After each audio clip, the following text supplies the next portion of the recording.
Arkadaşlar burada farklı bir konudan bahsedeceğim. Şu anda Bağlar'da oluşan bazı gelişmeler, Bağlar'ın 12 tane köyü toplulaştırma için arazi satışları durduruldu. Yaşar abinin belki bilgisi vardır bundan.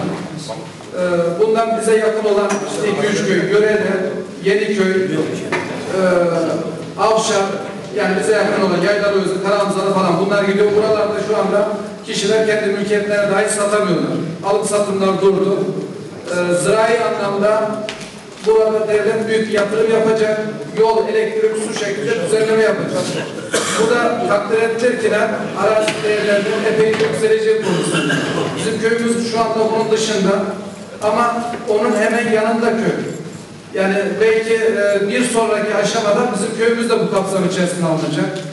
Biz şu andaki bu kurmuş olduğumuz sivil toplumla bu birlik beraberlikle toprağımıza, köyümüze sahip çıkalım. Şu an belki birazcık değersiz görülür ama ileride çok daha değerlenecek. O nedenle herkes arazisine de sahip çıksın. Benim söyleyeceğim de bu. Allah razı olsun.